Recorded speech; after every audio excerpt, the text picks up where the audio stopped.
નમસ્કાર વિદ્યાર્થી મિત્રો, લાસ્ટ ટાઈમ આપણે વિદ્યુત ભારિત સમતલ વડે ઉદ્ભવતું વિદ્યુત ક્ષેત્ર જોયું હતું. ગાઉસના નિયમનો ઉપયોગ કરી અને વિદ્યુત ક્ષેત્રનું સૂત્ર આપણે તારવ્યું હતું, બરોબર છે. હવે એના પછીનો નેક્સ્ટ પોઈન્ટ છે કે ગોળાકાર કવચને લીધે ઉદ્ભવતું વિદ્યુત ક્ષેત્ર કઈ રીતે શોધી શકાય, અથવા તો પોલા ગોળા વડે ઉદ્ભવતું વિદ્યુત ક્ષેત્ર કઈ રીતે શોધી શકાય છે. અત્યારે હાલ પૂરતી આપણે પોલા ગોળાની વાત કરીશું. એના પછીના લેક્ચરની અંદર આપણે નક્કર ગોળા વિશે પણ વાત કરીશું. તો પોલો ગોળો કઈ રીતે વિચારી શકાય, અથવા તો ગોળાકાર કવચ ને લીધે ઉદ્ભવતું વિદ્યુત ક્ષેત્ર કઈ રીતે વિચારી શકાય, તો એના માટે આપણે એક r ત્રિજ્યાનો પોલો ગોળો વિચારવાનો છે. તો અહીંયા એક r ત્રિજ્યાનો પોલો ગોળો આપણે વિચારી લઈએ, જેના પર વિદ્યુત ભાર સમાન રીતે વિતરિત થયેલો છે. આ પોલા ગોળા પર વિદ્યુત ભાર સમાન રીતે વિતરિત થયેલો છે, અથવા તો હું એમ પણ કહી શકું કે આ ગોળાકાર કવચ પર વિદ્યુત ભાર સમાન રીતે વિતરિત થયેલો છે. ઓકે, હવે અહીંયા આગળ આપણે આ જે કવચ છે એ કવચની બહારના કોઈ બિંદુ પાસેનું વિદ્યુત ક્ષેત્ર અને કવચની અંદરના કોઈ બિંદુ પાસેનું વિદ્યુત ક્ષેત્ર શોધવાના છે, બરોબર છે. તો સૌપ્રથમ આપણે કવચની બહારના કોઈ બિંદુ પાસેનું વિદ્યુત ક્ષેત્ર શોધવાનો પ્રયત્ન કરીશું. તો આપણે એવું વિચારીએ કે ધારો કે કવચની બહારના કોઈ બિંદુ પાસે P બિંદુ આવેલું છે, જે કેન્દ્રથી r જેટલા અંતરે રહેલ છે. r જેટલા અંતરે સપોઝ P બિંદુ પાસે કોઈ બિંદુ આવેલું છે, જો આગળ આપણે વિદ્યુત ક્ષેત્ર શોધવાનું છે. આપણે શું વિચારેલું છે કે કવચના કેન્દ્રથી કેટલા અંતરે, r અંતરે કવચની બહારનું કોઈ બિંદુ P, એ P બિંદુ પાસેનું વિદ્યુત ક્ષેત્ર આપણે શોધવા જઈ રહ્યા છીએ. તો આ બહારના બિંદુ પાસેનું વિદ્યુત ક્ષેત્ર કઈ રીતે શોધી શકાય, તો અહીંયા પણ આપણે ગાઉસના નિયમનો જ ઉપયોગ કરવાના છે. તો શું કરીશું, તો આપણે સૌપ્રથમ યાદ કરો કે આપણે પ્રોસિજર શું હતી. સૌપ્રથમ આપણે ગાઉસિયન પૃષ્ઠ વિચારતા હતા. તો અહીંયા પણ વિચારી લઈએ કે P બિંદુમાંથી પસાર થતું એક ગાઉસિયન પૃષ્ઠ વિચારીએ તો r ત્રિજ્યાનો એક બીજો ગોળો વિચારી શકાય, જે કે આ રીતે હશે, બરોબર છે. તો આ જે આપણે દોરેલું છે એ r ત્રિજ્યાનો જે ગોળો દોરેલો છે, વર્તુળાકાર કવચ જે દોરેલી છે, એ ગાઉસિયન પૃષ્ઠ છે, બરોબર છે. આ ગાઉસિયન પૃષ્ઠ વડે ઘેરાયેલો વિદ્યુત ભાર કેવો હોય, તો એ કેટલો કહી શકાય, તો સાહેબ આ ગોળા પરનો જેટલો પણ વિદ્યુત ભાર હશે એ બધો વિદ્યુત ભાર આની અંદર સમાઈ જાય છે. તો અહીંયા આગળ સૌપ્રથમ પહેલો પોઈન્ટ આપણે એ જ લખીએ કે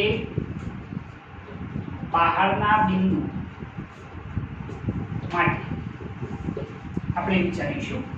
તો અહીંયા આગળ આપણે શું વિચારેલું છે, તો અહીં r ત્રિજ્યાનું ગાઉસિયન પૃષ્ઠ, r ત્રિજ્યાનું ગાઉસિયન પૃષ્ઠ વિચારેલ છે. પહેલું કામ આપણે શું કરેલું છે, તો r ત્રિજ્યાનું એક ગાઉસિયન પૃષ્ઠ વિચારેલું છે. દેખાય છે ને, બરોબર છે. ઓકે, હવે આ ગાઉસિયન પૃષ્ઠ વડે ઘેરાયેલો વિદ્યુત ભાર કેવો હોય, ગાઉસિયન પૃષ્ઠ વડે ઘેરાયેલો વિદ્યુત ભાર q બરાબર જો આપણે કહેવું હોય તો q બરાબર શું થાય, સિગ્મા ઇન્ટુ a. કારણ કે આ જે વિદ્યુત ભાર પથરાયેલો છે એના માટેની પૃષ્ઠ ઘનતા કેવી હોય, તો સિગ્મા બરાબર શું થાય, q upon a. તો આ ગાઉસિયન પૃષ્ઠ વડે ઘેરાયેલો વિદ્યુત ભાર q બરાબર શું થઈ જાય, સિગ્મા ઇન્ટુ a. ઓકે, હવે જરા તમે કહી શકશો કે ઘેરાયેલો વિદ્યુત ભાર q બરાબર સિગ્મા ઇન્ટુ a બરાબર શું લખીશું, તો આ ગાઉસિયન પૃષ્ઠ વડે કેટલો વિદ્યુત ભાર ઘેરાયેલો છે, જરા વિચારજો. આની અંદર ઘણા બધા લોકો ભૂલ કરી બેસે કે અહીંયા આગળ આ જે ગાઉસિયન પૃષ્ઠ છે એના વડે ઘેરાયેલો વિદ્યુત ભાર આ બધો આવી જશે. વિદ્યુત ભાર કેટલા સુધી છે, અહીંયા સુધી જ છે, અહીંયા સુધી જ છે ને. કેટલી ત્રિજ્યા, કેપિટલ R, બરોબર છે. જેથી કરી અને ઘેરાયેલો વિદ્યુત ભાર q બરાબર લખવું હોય તો q બરાબર સિગ્મા ઇન્ટુ a, તો q બરાબર સિગ્મા ઇન્ટુ ક્ષેત્રફળ માત્ર આ ગોળાનું લખવાનું રહેશે. તો એ શું આવશે, 4 પાઈ r નો સ્ક્વેર, કેપિટલ R નો સ્ક્વેર આવશે. ઉતાવળમાં જો સ્મોલ r નો સ્ક્વેર લખે તો જવાબ ખોટો થઈ જશે, બરોબર છે. આ વસ્તુ સમજવા જેવી છે કે આ ગાઉસિયન પૃષ્ઠ વડે ઘેરાયેલો વિદ્યુત ભાર કેટલો, તો એ તો આટલો જ આવશે. આના પછી તો આ જે વચ્ચેની જગ્યા છે ત્યાં આગળ કોઈ વિદ્યુત ભાર છે નહીં, એટલે ઘેરાયેલો વિદ્યુત ભાર ખાલી આટલા ક્ષેત્રફળનો આવશે. એટલા માટે એ શું થશે, 4 પાઈ કેપિટલ R નો સ્ક્વેર. ઓકે, સૌપ્રથમ આ મેટર તમારે ખાસ ધ્યાન રાખવાની રહેશે. મોટાભાગના લોકો અહીંયા જ ભૂલ કરે છે. ઓકે, હવે આપણે ઘેરાયેલો વિદ્યુતભાર શોધી કાઢ્યો છે. હવે આપણે એના વડે ઉદ્ભવતું ફ્લક્સ શોધવાના છે. પણ ફ્લક્સ શોધવા માટે આપણે ગાઉસના નિયમનો ઉપયોગ કરીશું. તો કેન્દ્રથી r અંતરે જે આ ગાઉસિયન પૃષ્ઠ વિચાર્યું છે ત્યાં આગળ ઉદ્ભવતું ફ્લક્સ શોધવા માટે અહીંયા એક નાનકડું પૃષ્ઠ વિચારી લઈએ. તો આ પૃષ્ઠનો ક્ષેત્રફળ સદિશ કઈ દિશામાં આવશે? તો એ હંમેશા સપાટીને કેવો હોય? લંબરૂપે. બરોબર છે, એટલે આ દિશામાં થઈ જાય. વિદ્યુત ક્ષેત્ર હંમેશા ત્રિજ્યાવર્તી દિશામાં, એટલે એ પણ એના એ દિશામાં થઈ જશે. બરોબર છે, ધ્યાન રાખજો આ વસ્તુ કે અહીંયા આગળ ગાઉસિયન પૃષ્ઠ પર આપણે એક નાનકડો પૃષ્ઠખંડ વિચારેલો છે જેનો ક્ષેત્રફળ સદિશ અહીંયા આગળ dA સદિશ છે અને વિદ્યુત ક્ષેત્ર પણ ત્રિજ્યાવર્તી દિશામાં જ હોય. ત્રિજ્યાવર્તી દિશામાં હોય એટલે એ પણ એના દિશામાં આવશે. તો બંને વચ્ચેનો ખૂણો કેટલો થયો? તો તમે કહેશો સાહેબ થીટા બરાબર 0 ડિગ્રી. તો અહીંયા આગળ ઉદ્ભવતું ફ્લક્સ કેવું હોય? તો ફ્લક્સ phi બરાબર સંકલનમાં E સદિશ ઇન્ટુ આપણે શું લખતા હતા? dA સદિશ. યાદ છે ગાઉસનો નિયમ? ગાઉસનો નિયમ આપણે શું લખતા હતા? ગાઉસ લો શું હતું? તો ફ્લક્સ phi બરાબર બંધ સંકલનમાં E સદિશ ઇન્ટુ dA સદિશ is equal to sigma q by epsilon naught. બરોબર છે, આ બંનેનો મતલબ એક જ છે. ઓકે, તો ગાઉસના નિયમ પરથી બંધ સંકલન લખશો તો પણ કોઈ પ્રોબ્લેમ છે નહીં, પરંતુ અહીંયા આગળ હું ખાલી સંકલન દર્શાવું છું. તો સંકલનમાં E સદિશ ઇન્ટુ dA સદિશ, તો ફ્લક્સ phi બરાબર સંકલનમાં જો સદિશ સ્વરૂપ દૂર કરીએ તો E into dA cos theta. Theta બરાબર કેટલા ડિગ્રી? 0 ડિગ્રી. તો cos 0 ની કિંમત કેટલી થઈ જાય? 1 થઈ જાય. તો ફ્લક્સ phi બરાબર સંકલનમાં E ઇન્ટુ શું થઈ જશે? d.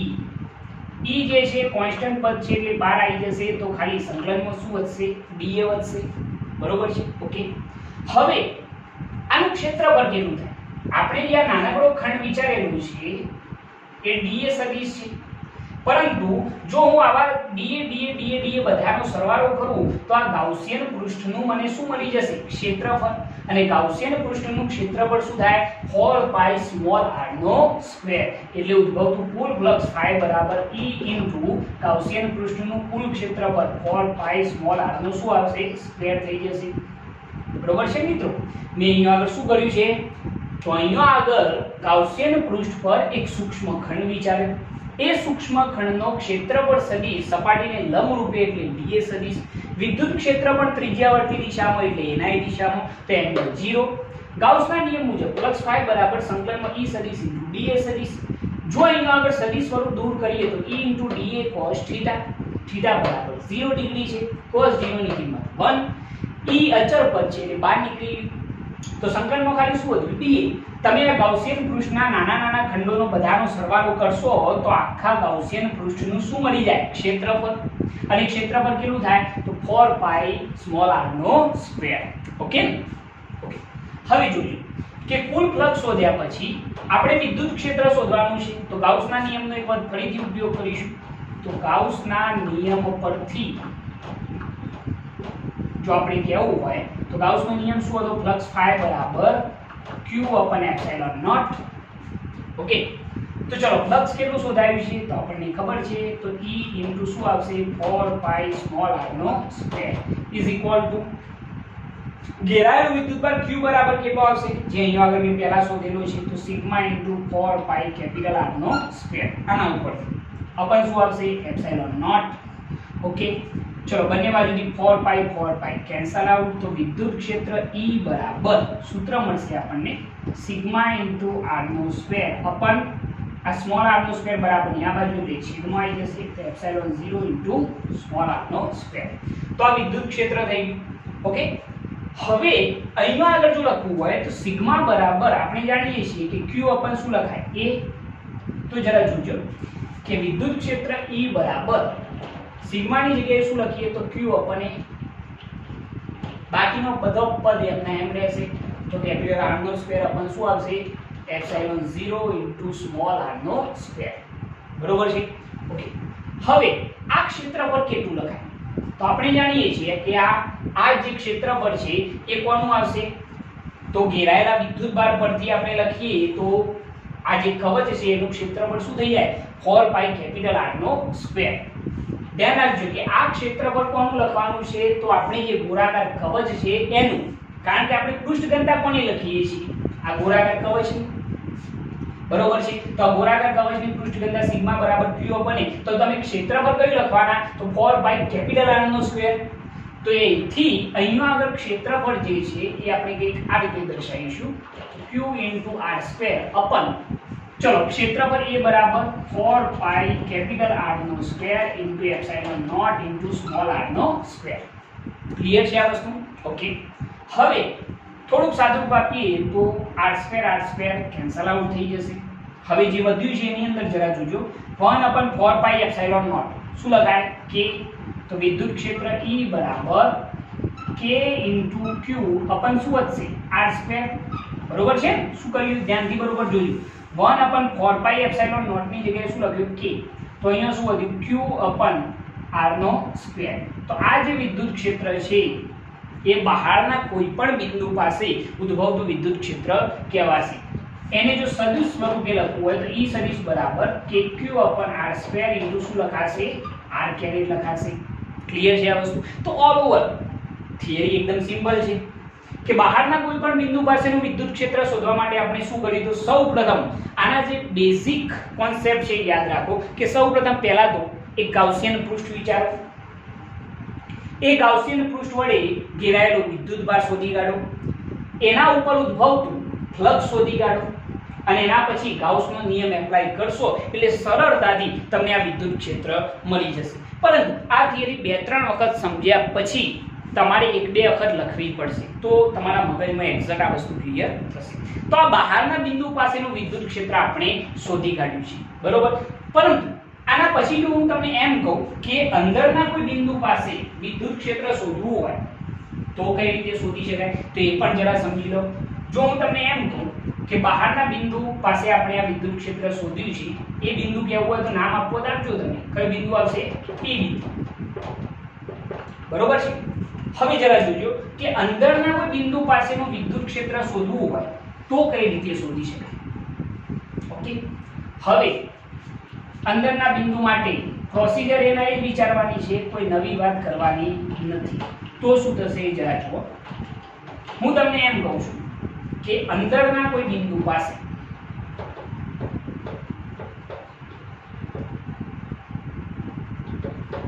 P' માટે, ઓકે. હવે જરા જુઓ, આપણે આ જે કવચ વિચારેલી છે એની અંદરના કોઈ બિંદુ પાસેનું વિદ્યુત ક્ષેત્ર શોધવું હોય તો આપણે વિચારી લઈએ અંદરનું કોઈ બિંદુ જે છે એ કેન્દ્રથી r' અંતરે આવેલું છે. કેટલા અંતરે આવેલું છે? r', જેનું નામ છે P'. આ P' બિંદુ પાસેનું વિદ્યુત ક્ષેત્ર શોધવું છે. તો એના માટે પ્રોસિજર એના સૌપ્રથમ આપણે શું વિચારીશું? ગાઉસિયન પૃષ્ઠ. તો r' ત્રિજ્યાનું એક શું વિચારી લઈએ? ગાઉસિયન પૃષ્ઠ, બરોબર છે. આ ગાઉસિયન પૃષ્ઠ છે. તો સૌપ્રથમ અહીંયા આગળ આપણે પ્રોસિજર લખીએ કે અહીં કેટલી ત્રિજ્યાનું r' ત્રિજ્યાનું શું વિચારેલું છે તો ગાઉસિયન પૃષ્ઠ વિચારેલ છે, બરોબર છે. પહેલું જ કામ આપણે આ વસ્તુ કરેલી છે. ઓકે. હવે હું તમને એમ પૂછું કે આ જે તમે અંદરના ભાગની અંદર ગાઉસિયન પૃષ્ઠ વિચારેલું છે એના વડે ઘેરાયેલો વિદ્યુતભાર કેટલો? તો જરા જોઈ ગયો કે વિદ્યુતભાર તો સાહેબ અહીં છે.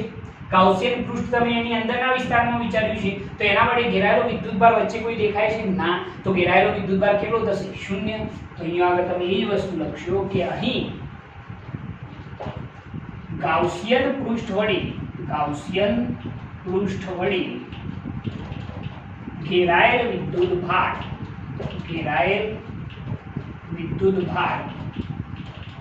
q બરાબર કેટલો થઈ જશે? 0. બરોબર છે. ઘેરાયેલો વિદ્યુતભાર 0 હોય અથવા તો સિગ્મા q લખશો તો પણ ચાલશે. ઘેરાયેલો કુલ વિદ્યુતભાર સિગ્મા q બરાબર કેટલો? 0. જો ઘેરાયેલો વિદ્યુતભાર 0 હોય તો ઉદ્ભવતું ફ્લક્સ કેટલું થાય? 0 જ થાય. કારણ કે આપણે જાણીએ છીએ કે ફ્લક્સ ફાઈ બરાબર, યાદ છે ને, ફ્લક્સ ફાઈ બરાબર આપણે શું લખતા હતા? Sigma q upon epsilon not. હવે સિગ્મા q તો કેટલો છે? 0. તો ઉદ્ભવતું ફ્લક્સ કેટલું થાય? 0 થાય, બરોબર છે. કારણ કે કોઈ વિદ્યુતભાર ઘેરાતો જ નથી, તો ઉદ્ભવતું ફ્લક્સ કેટલું થઈ ગયું? શૂન્ય થઈ ગયું. જો ફ્લક્સ શૂન્ય હોય તો ગાઉસના નિયમ પરથી જો કહેવું હોય તો ગાઉસના નિયમ પરથી જો આપણે કહેવું હોય તો ફ્લક્સ phi બરાબર આપણે શું લખી શકીએ? E into A, બરોબર છે. શોર્ટમાં લખવું હોય તો ફ્લક્સ phi બરાબર phi કેટલું છે? 0 is equal to E into ક્ષેત્રફળ કેટલું થાય? ગાઉસિયન પૃષ્ઠનું, તો શું થઈ જશે?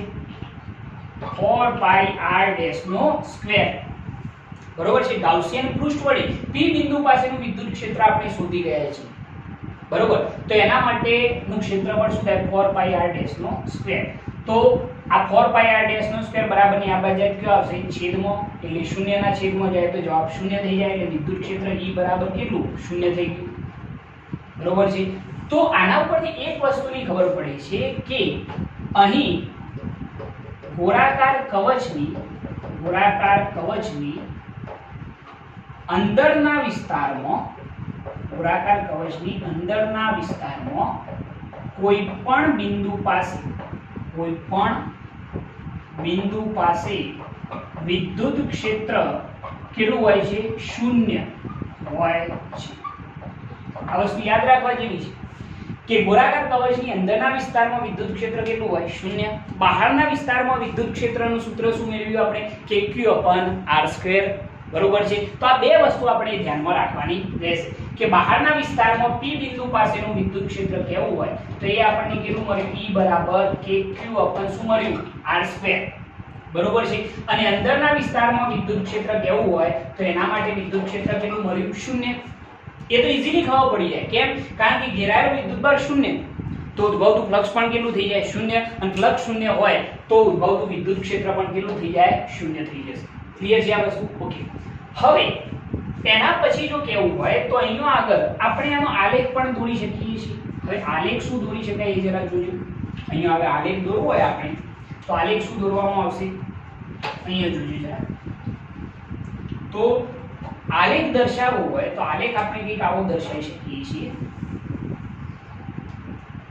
વિદ્યુત ક્ષેત્ર વિરુદ્ધ અંતરનો આલેખ. હવે જરા જોજો કે કેન્દ્રથી r અંતર સુધી બધો અંદરનો વિસ્તાર આવશે, તો અંદરના વિસ્તારમાં તો કોઈ પણ બિંદુ પાસેનું વિદ્યુત ક્ષેત્ર કેટલું? 0 રહેશે.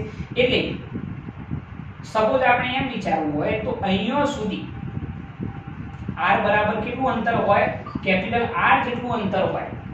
કેપિટલ R જેટલું અંતર હોય તો અંદરના કોઈ પણ બિંદુ પાસેનું વિદ્યુત ક્ષેત્ર કેટલું આવશે? અહીંયાથી અહીંયા સુધીનું વિદ્યુત ક્ષેત્ર E બરાબર કેટલું આવશે? 0. કયા વિસ્તારમાં? તો ગોળાકાર કવચની અંદરના વિસ્તારમાં, બરોબર છે. એના પછી અહીંયાથી આપણે કવચની બહાર જેમ જેમ જઈએ છીએ તેમ તેમ વિદ્યુત ક્ષેત્ર કયા સૂત્ર અનુસાર ઘટતું જશે? તો E બરાબર kq/r². એટલે બહારના વિસ્તારમાં વિદ્યુત ક્ષેત્ર E ચલે છે 1/ શું આવશે? r². આ કયો વિસ્તાર આવ્યો? તો બહારનો વિસ્તાર. ખ્યાલ આવે છે આલેખની અંદર મેં શું સમજાવ્યું છે કે આ કયો વિસ્તાર છે? તો એ અંદરનો વિસ્તાર. કેટલાથી કેટલા સુધીનો? તો ગોળાના કેન્દ્રથી અહીંયા સુધીનો કોઈ પણ બિંદુ પાસેનો આટલો વિસ્તાર જે આવશે એ બધો અંદરનો વિસ્તાર છે. અંદરના વિસ્તારમાં વિદ્યુત ક્ષેત્ર કેટલું આવશે? 0 આવશે.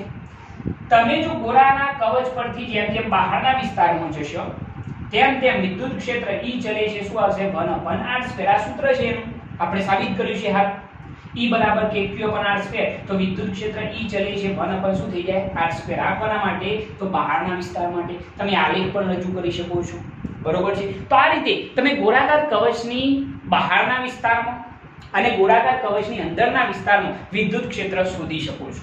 આ બંને સૂત્રો તમારે યાદ રાખવાના છે. જો બહારના વિસ્તારમાં હોય તો વિદ્યુત ક્ષેત્ર E બરાબર kq/r², અને જો અંદરના વિસ્તારમાં કોઈ પણ બિંદુ આપેલું હોય તો વિદ્યુત ક્ષેત્ર કેટલું થઈ જાય? 0 થઈ જાય, બરોબર છે. તો આ રીતે આ થિયરી તમે સોલ્વ કરી શકો છો. નેક્સ્ટ લેક્ચરની અંદર આપણે નક્કર ગોળાની વાત કરીશું. આ શું હતું બે? પોલો ગોળો હતો, બરોબર છે. ઓકે. જો તમને અમારી આ ચેનલ પસંદ આવતી હોય તો અમારી આ ચેનલને લાઈક કરો, શેર કરો, સબસ્ક્રાઇબ કરો અને બેલ આઇકન ચાલુ કરો જેથી અમારા આવનારા વિડીયો તમને મળતા રહે. જય હિન્દ.